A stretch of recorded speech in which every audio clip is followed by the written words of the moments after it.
warahmatullahi wabarakatuh. Perkenalkan, nama saya Rara Zahra Urafa dari jurusan Sistem Informasi dengan NIM 270244026. Nah, dalam video ini saya akan membahas tentang peran pemerintah dan masyarakat dalam menyediakan akses air bersih dan sanitasi yang layak sesuai SDGs topik kelompok saya yang kami kerjakan. Nah, jadi di presentasi ini saya akan menjelaskan apa saja yang sudah dilakukan, apa saja tantangannya, dan bagaimana kita sebagai masyarakat juga bisa ikut berkontribusi. Nah, selanjutnya ini adalah subtopik-topik dalam presentasi ini yang akan saya bahas. Yang pertama ada latar belakang terlebih dahulu.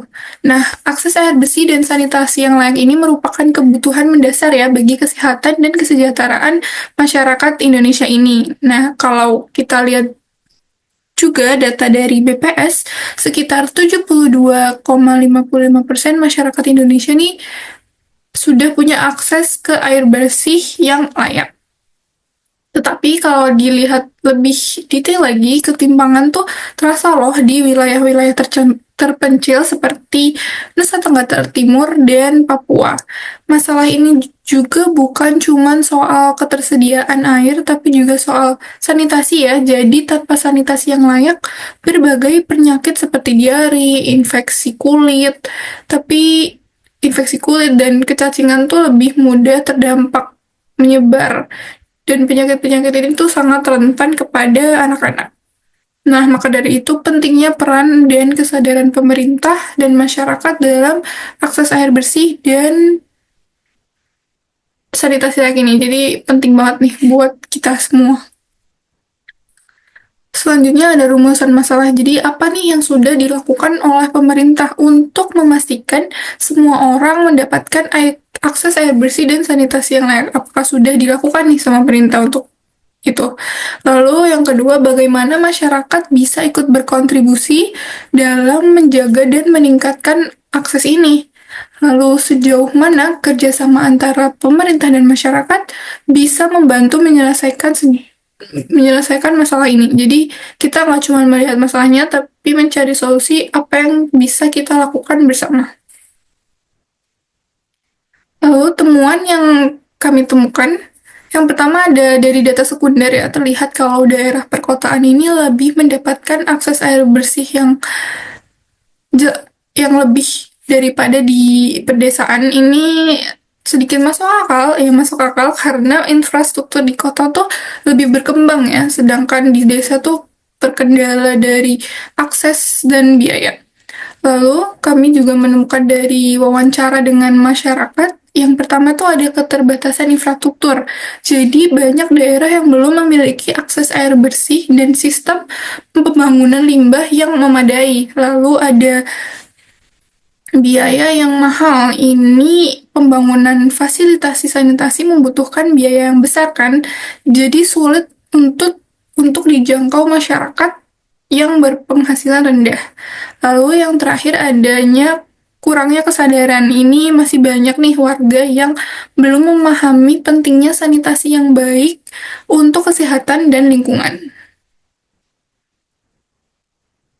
Lalu untuk dari sisi pemerintah, mereka juga menghadapi tantangan seperti keterbatasan anggaran, jadi sulit menjangkau dari daerah-daerah yang terpencil. Jadi saat ini kita bisa melihat masalah ini nggak diselesaikan oleh satu pihak saja, jadi harus ada kerjasama dari berbagai pihak. Lalu untuk solusi, mungkin yang pertama ada dari pemerintah dulu, yaitu meningkatkan anggaran untuk pembangunan infrastruktur air bersih. Nah, ini tuh meningkatkan alokasi dana untuk membangun dan memperbaiki jaringan pipa, waduk, serta instalasi pengolahan air. Lalu ada menggunakan data untuk menentukan daerah yang paling membutuhkan bantuan. Ini tuh seperti mengumpulkan dan menganalisis data tentang ketersediaan air di berbagai wilayah melalui pemetaan digital. Lalu yang ketiga ada bekerja sama dengan pihak swasta untuk mendukung pendanaan dan teknologi. Jadi mengundang investasi dari perusahaan swasta yang bergerak di bidang air bersih dan sanitasi untuk mempercepat pembangunan infrastruktur. Selanjutnya, apa sih yang bisa dilakukan oleh masyarakat? Yang pertama ada meningkatkan kesadaran tentang pentingnya menjaga kebersihan dan sanitasi.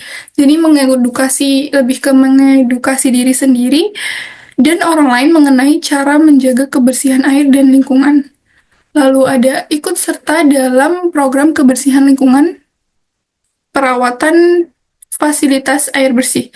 Jadi berpartisipasi dalam kegiatan gotong royong, membersihkan lingkungan sekitar dan fasilitas air bersih seperti di sumur atau bak penampungan air seperti itu. Lalu yang ketiga, menggunakan air secara bijak agar tidak terjadi krisis. Ini penting banget ya, seperti menghemat penggunaan air secara sederhana seperti menutup keran jika tidak digunakan. Nah, yang ketiga, solusinya itu bisa kolaborasi antara pemerintah dan masyarakat. Yang pertama, pemerintah dan masyarakat bisa bekerja sama dalam program penyuluhan yang berkelanjutan. Nah, ini pemerintah dapat menyelenggarakan pelatihan tentang mengenai pentingnya sanitasi ya. Lalu yang kedua ada memberdayakan komunitas lokal agar bisa mengelola sanitasi secara mandiri. Ini juga masyarakat bisa diberikan penyuluhan, tetapi untuk mengelola sumber air bersih sendiri, seperti masyarakat bisa nih membuat sumur resapan atau sistem pengolahan air yang sederhana. Lalu memanfaatkan teknologi inovatif untuk menyediakan air bersih di daerah yang sulit dijangkau. Ini bisa menggunakan teknologi ilmu filtrasi sederhana berbasis lokal ya, agar masyarakat dapat mengolah air yang awalnya kotor bisa menjadi bersih yang layak konsumsi. Nah, selanjutnya kesimpulan yang bisa diambil dari project ini atau topik ini adalah air bersih dan sanitasi yang layak ini masih menghadapi tantangan ya.